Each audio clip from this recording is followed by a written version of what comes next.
साथ संगत जी, प्रेम से कहना धन निरंकार जी। एक नई साखी के साथ स्वागत है आप सभी का आपके ही अपने चैनल पर। आज की साखी का विषय है कि जिस इंसान की नीयत हमेशा लेने की होती है उसका कभी पूरा नहीं पड़ता, चाहे आप उसे कितना भी दे लो। तो चलिए सुनते हैं आज की ये साखी। साथ संगत जी, पुरानी बात है। एक भिखारी एक दिन सुबह अपने घर से बाहर निकला। उसने सोचा आज त्योहार का दिन है, आज गांव में बहुत भिक्षा मिलने की संभावना है। तो वो भिखारी अपनी झोली में थोड़े से चावल के दाने डालकर बाहर आया। चावल के दाने उसने डाल लिए थे अपनी झोली में, क्योंकि उसने सोचा कि अगर झोली भरी हुई दिखाई देगी तो लोगों को लगेगा कि इसको दे देते हैं। देने वाले को आसानी होती है, उसे लगता है कि इसे किसी और ने भी दिया है। तो सूरज निकलने के करीब था, रास्ता सोया था, अभी कुछ लोग ही जाग रहे थे। मार्ग पर आते ही उस व्यक्ति को सामने से राजा का रथ आता हुआ नजर आता है। तो उस व्यक्ति ने सोचा कि आज राजा से मुझे अच्छी भीख मिल जाएगी। तो राजा का रथ आकर उस भिखारी के पास रुक जाता है। भिखारी ने सोचा, धन्य है मेरा भाग्य, आज तक मैंने कभी राजा से भिक्षा नहीं मांग ही नहीं पाया, क्योंकि द्वारपाल बाहर से ही लौटा देते हैं, और आज तो राजा स्वयं ही मेरे सामने आकर रुक गया है। अभी भिखारी ये सोच ही रहा होता है कि अचानक से राजा उस भिखारी के सामने एक याचक की भांति खड़ा होकर उससे भिक्षा देने की मांग करने लगता है।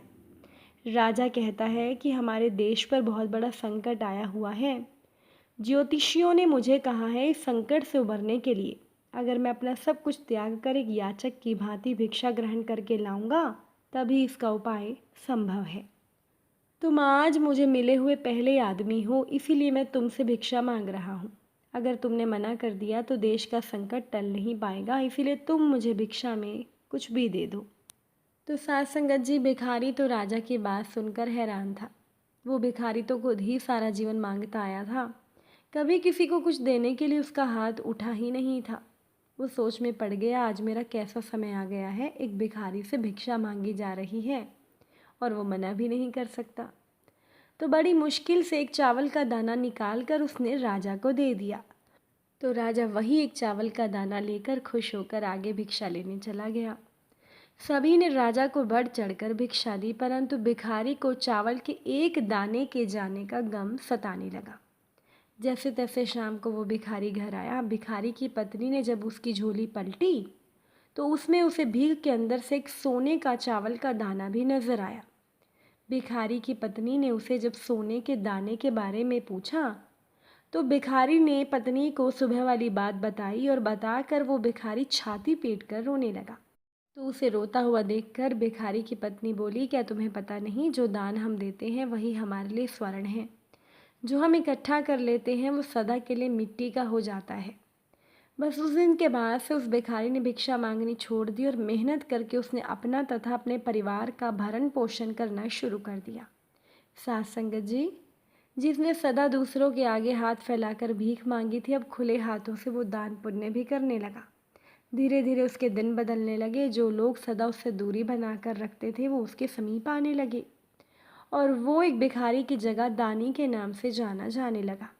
साथ संगत जी, जिस इंसान की प्रवृत्ति देने की होती है उसे कभी किसी चीज़ की कमी नहीं होती, और जो हमेशा लेने की नीयत रखता है उसे आप कुछ भी दे लो, उसका कभी पूरा नहीं पड़ता। साथ संगत जी, हम भगवान से हमेशा पाने की इच्छा रखते हैं, क्या हमने कभी सोचा है कि कुछ दिया भी जा सकता है? वैसे इंसान की क्या औकात है कि वो भगवान को कुछ दे सके? अगर इंसान किसी गरीब का भला कर दे, जो ईश्वर का दंड झेलता हुआ कष्टमय जीवन बिता रहा है, वही ईश्वर को देना कहा जाता है।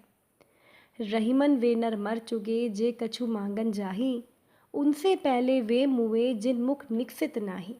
देने से कोई छोटा नहीं होता, सुपात्र को देने की नीयत रखें। कुपात्र को दिया दान व्यर्थ हो जाता है। जिनका पेट भरा है उनके मुंह में रसगुल्ले ठूसने से बेहतर है भूखे को एक बिस्किट का पैकेट पकड़ा दें। दान से आपके पूर्व जन्मों के दोष कटते हैं। जो ग्रह खराब हो उसका दान करने से उस ग्रह के दोष आपसे निकलते जाते हैं। अगर आप लगातार परेशानियों से जूझ रहे हैं तो सेवा कीजिए ज़रूरतमंदों की। धन का ही दान हो ऐसा ज़रूरी नहीं, वाणी का दान भी सुंदर दान है। किसी से मधुर वचन कहना वाणीदान कहलाता है। बीमार की सेवा करना रक्तदान, जलदान और अन्नदान सर्वश्रेष्ठ दान है। साथ संगत जी, एक छोटे से कस्बे में पंडित रामानंद शास्त्री रहा करते थे। वो बड़े सदाचारी थे और हर किसी की मदद को वो हमेशा तैयार रहते थे। आसपास के कई गांवों तक उनकी ख्याति थी।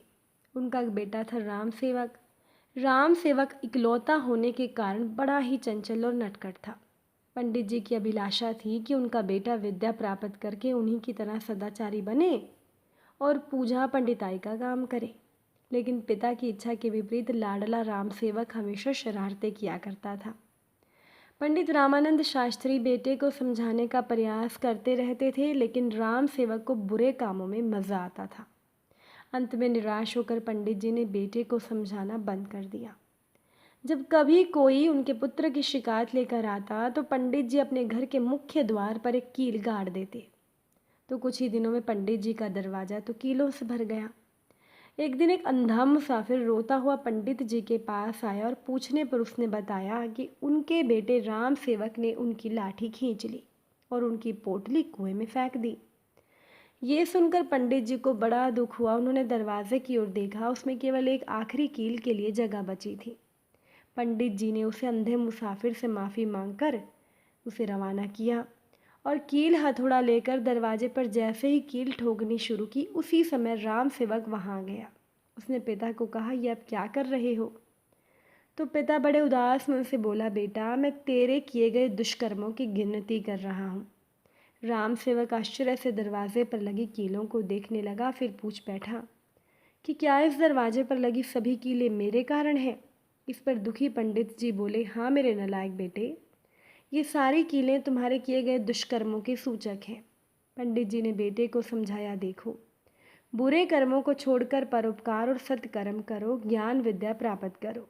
अब भी मौका है, नहीं तो शेष जीवन पश्चाताप में बीत जाएगा। ये सुनकर राम सेवक उदास हो गया। उसे अपनी गलती का एहसास हुआ। उसने मन ही मन सोचा कि अब वो अच्छे कर्म करेगा और अपने पिता के बताए गए मार्ग पर चलेगा।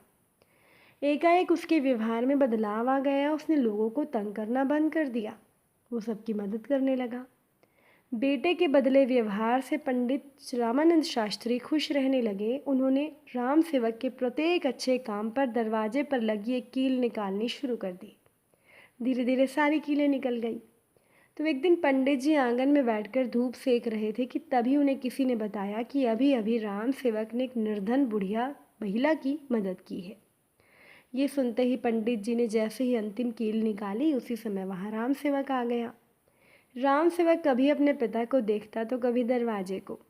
उसने कहा, पिताजी कीलें तो सारी निकल गई, पर उनके निशान दरवाजे पर हमेशा के लिए रह गए। तब इस पर पंडित जी बोले, देखो बेटा, बुरे काम छोड़ देने पर भी उसकी बदनामी मिटाई नहीं जा सकती, इसलिए हमें कभी भी बुरे काम नहीं करने चाहिए। मनुष्य के द्वारा किए गए छोटे से छोटे बुरे काम की बदनामी उसका पीछा नहीं छोड़ती। जैसे कि ऋषि वाल्मीकि का प्रारंभिक जीवन उनके परिचय में हमेशा उल्लिखित किया जाता है। अगर आज की ये साखी आपको अच्छी लगी हो तो वीडियो को लाइक शेयर ज़रूर कर दीजिएगा। आप सभी से फिर मुलाकात होगी नई साखी और नए विचारों के साथ। साथ संगत जी प्यार से कहना, धन निरंकार जी।